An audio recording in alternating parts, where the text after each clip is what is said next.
everyone. Welcome to Little Black Homes on the Prairie. I'm Courtney. And I'm her sister Morgan. And we're so glad you guys are here with us today. This first video, we just want to talk about why we hopped off Instagram and are moving into YouTube. Last week, Morgan talked about some reasons why she wanted to get off Instagram with me, and I found I had the same feelings. Things that just have been bothering me. And in the week that I have just not been on Instagram, I felt so much better. So, take it away, Morgan. So, I've been taking mini breaks for, 2 to 3 days at a time from Instagram, and I have to say it's been so freeing. I have found that the pressures of Instagram have just gotten to be too much. As a small business owner, we already have so much to keep up with. A website, a newsletter, putting out good services and products, and adding Instagram with the reels and the music and the performance that it demands is too much. And we just thought, why are we doing this? What is it profiting? How is it benefiting us personally? Yes, we're on there for business, but if it's draining you and it's sucking literally the life out of you, then is it worth it? Exactly. Is it worth it? And the same thing for me. Most of the people that I follow on Instagram are homeschoolers or the people who have Montessori schools or businesses. And I found myself comparing myself to these other accounts. No fault of their own. I totally was putting this pressure on myself, but I left Instagram feeling worse, wishing I could do more or buy more materials, set more things up, more invitations to play for my kids. And the pressure was not helping me be a happier mom. It wasn't helping me to be a more effective mom. If anything, I was just grumpier because I felt like I should be doing more. And at the end of the day, I really can't do more. I don't have the budget to buy more things. I don't have time to create more invitations to play. And if I'm looking at others, that means I'm not looking at my children and my home and the things that I need to improve, regardless of what's happening in the world around me. So we're hopping off Instagram and we're gonna move towards YouTube. That's what you're watching right now. Why YouTube, Morgan? So we felt like having a more evergreen platform would be in our favor. YouTube is a search engine. You can look up Montessori activities for my toddler, breastfeeding basics. You can search ideas on how to clean your home. I look at home cleaning routines all the time. The video could be 5 years old and it's just as applicable today as it was the day it was put up. Also, it's more of a community base because we can put out content that is relevant to you all. It's fun for us. But we can direct you to our blog and our Amazon storefront and other resources a little bit more freely and easily. It also takes the pressure off of us to feel like we have to constantly perform for the Instagram algorithm. So it's nothing against Instagram particularly. We've made contacts on there. I've made business deals through Instagram. We've met friends through Instagram, like friends that we made in real life in Kansas City through Instagram. It's a great place. It just has changed, and maybe we've changed. Maybe my values have changed. I felt like the time that I've spent scrolling on Instagram, I could spend having some one-to-one time with my kids, cleaning my house, or just resting. Absolutely. Instead, I was scrolling, and like you said, leaving more, feeling grumpy when I would get off, feeling like my kids were a bother because they were interrupting my Instagram time, and it just became unhealthy.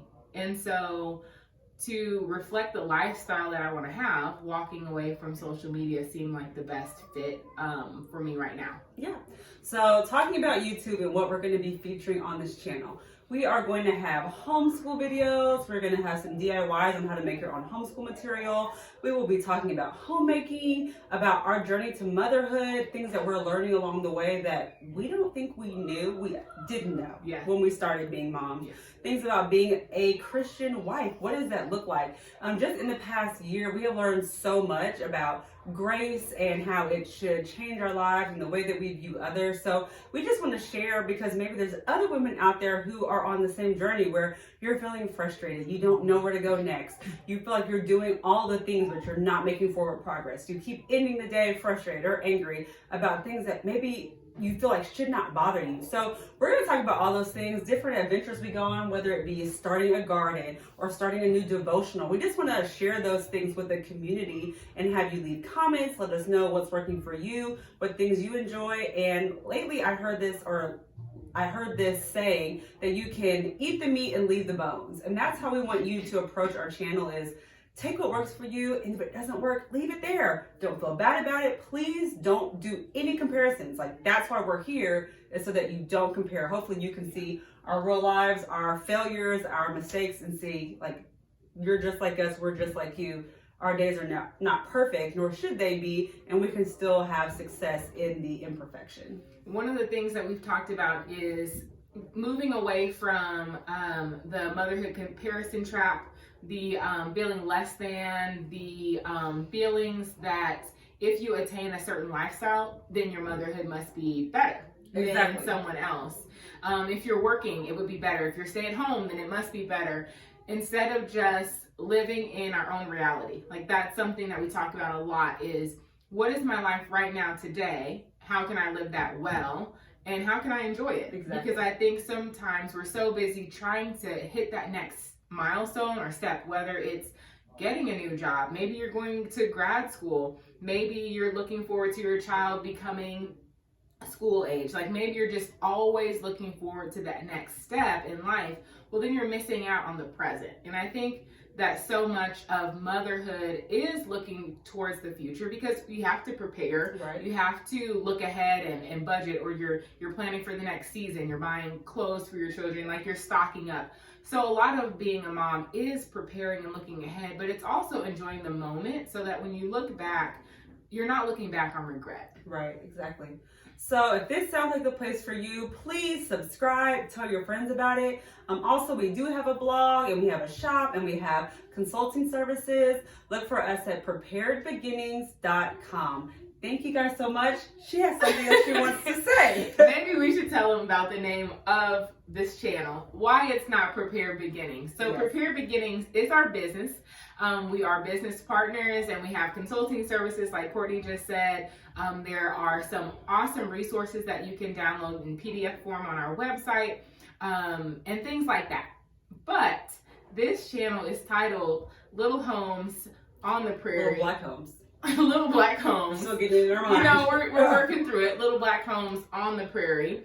Because growing up, we did love the Laura Ingalls Wilder series, Little House on the Prairie. Right. We live in the prairie. We're in the Midwest. We're in Missouri. And we are Black. We have Black homes that we are making, that we're keeping, that we're managing with Black children. And the realities of being Black in the Midwest is tricky, and it can be taxing. It can be hard to navigate. And we wanted this to be a space where we did also talk about race and culture and empowering Black children, and just celebrating diversity globally. Yes. That's a large part of our homeschool. It's a large part of just everyday conversation, and it was for us as kids growing up, to appreciate other cultures. Yes. And to make sure that everyone feels like they can celebrate their cultural like foods and clothes, their cultural identity. And identity. Yeah. So hopefully this is where you want to land. Yeah. We are so happy to meet you. Thank you for staying, and we will see you next time. Bye.